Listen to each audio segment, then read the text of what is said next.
Hi guys, and welcome back to another DrAce video, and today we're going to be playing MotoGP 21. We're going to be continuing on with our MotoGP 21 career mode, using the Husqvarna in Moto 3 of course, here in Argentina for round 2 of 2021. So let's take a quick look at our championship leader, dominant in practice and in qualifying for Qatar, and ultimately came out on top for a victory in a very difficult circumstances. So we're going to be focusing on the practice mode again here today. Now I'm not entirely sure if you want to see the practice mode and qualifying, so instead I decided to do both. We'll do practice qualifying and then the race will come on later on. So first and foremost as well, if you are following the career mode so far, I do apologise for the sort of unorthodox uploads at the minute because I've been having terrible internet issues. I've been really trying to deliver the practice and qualifying and then the race afterwards, but unfortunately it just didn't happen. Everything took so long to upload. Everything's been a bit of a rush at the minute since the game came out, so I do apologise, but let's crack on and just focus on the actual practice session currently that we're in. So I'm going to be focusing on the track study, so that's where you get the racing line and you have to stay near it. Race pace as well, we're going to have to do 5 laps in a row with times underneath the 1:51.548. Now this is the first time we're using Argentina on board the Husqvarna, and in fact it's actually my first time using Argentina in general. I love this track and it was a great shame to focus on the 2021 calendar. So that's why I wanted to jump in with the 2020 calendar and use, well, it's technically the official 2021 calendar, but unfortunately we have a different one due to the situation that we live in at the current moment. So what I am thinking is basically when Milestone drop the Moto 3 and Moto 2 updated liveries, hopefully I'll have the Moto 3 career mode done by then, or the Moto 2 career mode. I'm not sure how. Oh, contact with Jimmy! Colcoba's gone down! Oh my goodness, in a practice session! Oh, that's a long lap penalty if I ever did see one. Jesus. I don't even know who was at fault there. I was trying to get past, but Alcoba decided to sit in my way. If that was John McPhee, we would have been going all fisticuffs right now. Clenched fists and kicking. But I was going to say is we will do the current calendar that we have now, where you'll have Qatar 1 and Qatar 2, when the new liveries get updated.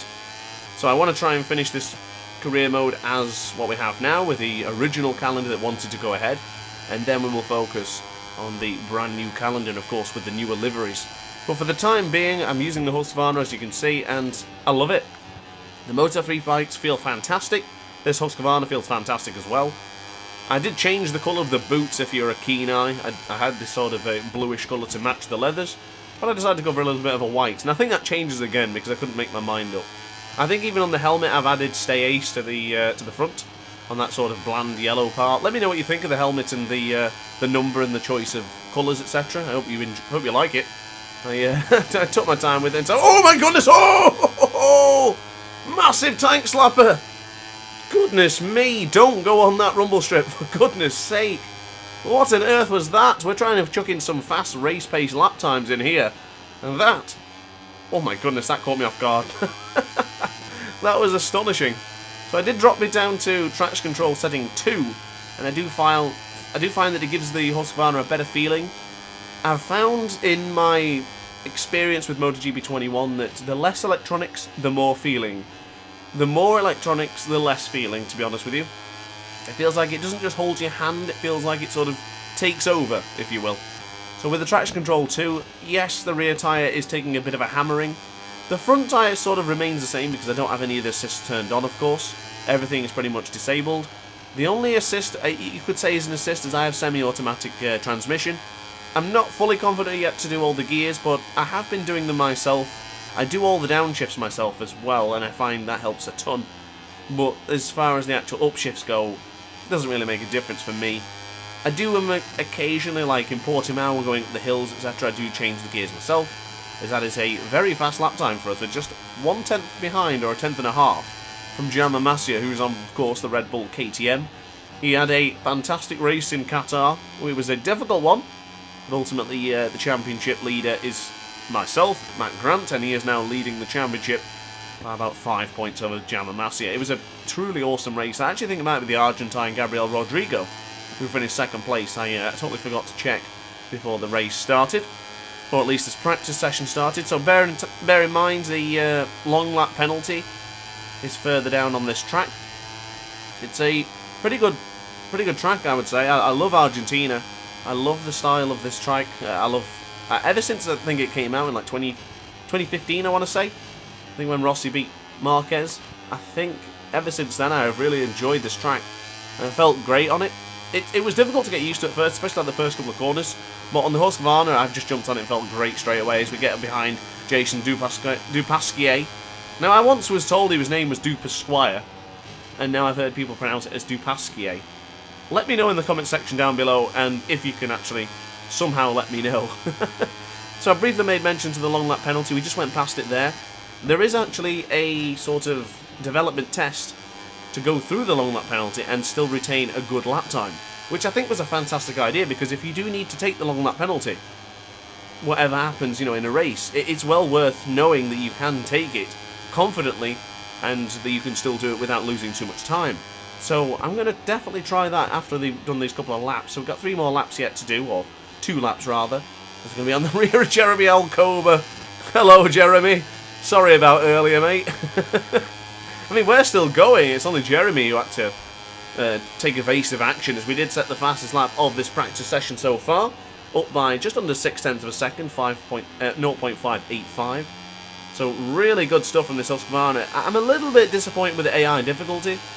I did find in the practice session and the qualifying in Qatar, it was just way too easy. Which is odd, because the MotoGP boys are really tough. Really played much in Moto 2, but they gave me a good amount of fight. But I'm not entirely sure with the Moto 3 bikes, they seem a little bit too easy. Now, I did develop the bike a little bit, perhaps for next time, or I mustn't really go on that rumble strip again, but perhaps next time I probably won't upgrade the bike at all. Now, when I did MotoGP 20 career mode, of course I wasn't recording that one at the time, but I didn't upgrade the bike at all, because I just found that it made things too easy. So I probably won't be upgrading the bike. I do believe there's an achievement to upgrading the bike, so I'll probably do that for this Moto 3 machine, and then probably never do it again. Good to see on the left hand side of the screen there, you can see what lap times people are on. So Pedro Acosta, he's on 3 personal best sectors. Gabriel Rodrigo the same, Darren Binder, Sergio Garcia, Jaume Masia, and myself all on slower sectors.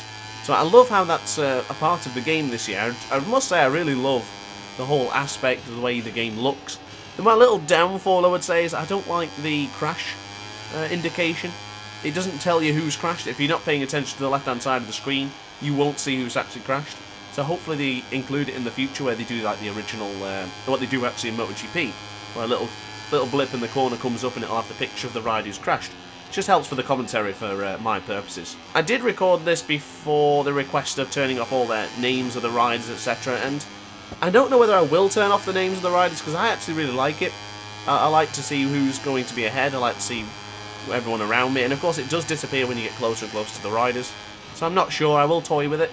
And of course I've had requests to change the sort of video into a full race direction mode, where it's going to be a case of implementing replays, implementing different camera shots. I don't know how I'll do that, because basically what it will require is to complete the race as normal with it being recorded, and then record the entire replay. So I would effectively have to sit there for 40 minutes or whatever and just watch the replay.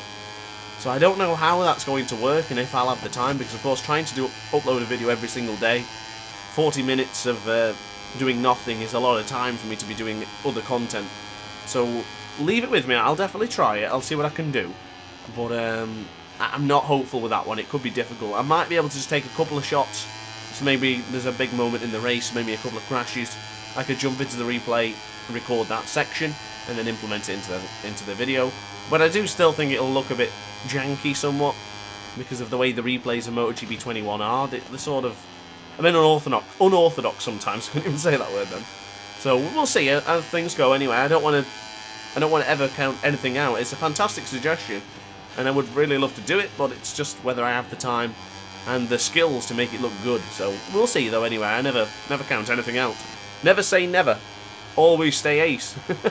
So on the left hand side of the tyre, you will see the tyre degradation on the right hand side of the screen there. The left hand side of the tyre on that corner does get pretty worn pretty fast.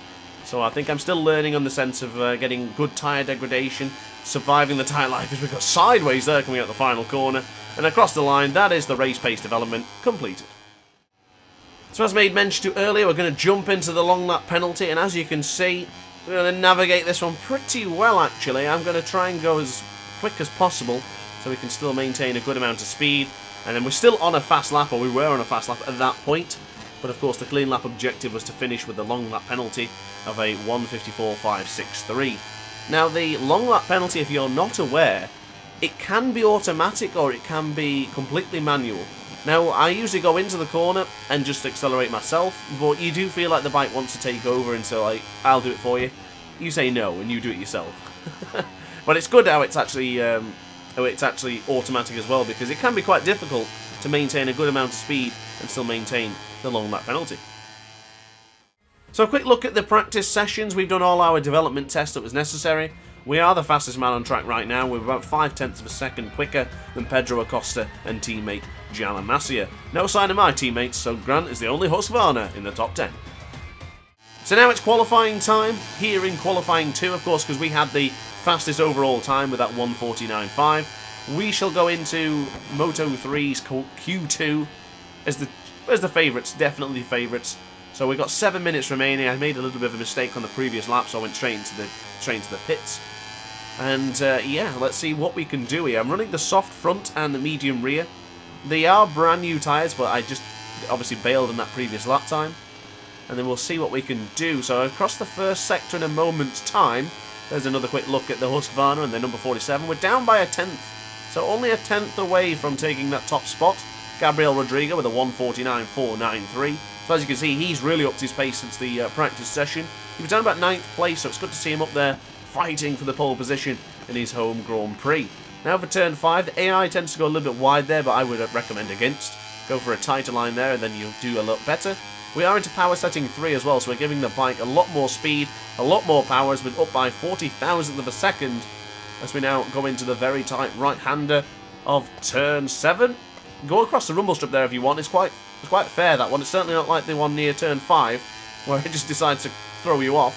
Right-hand side of the tyres looking a bit warm now as we break into the left-hander of turn 9.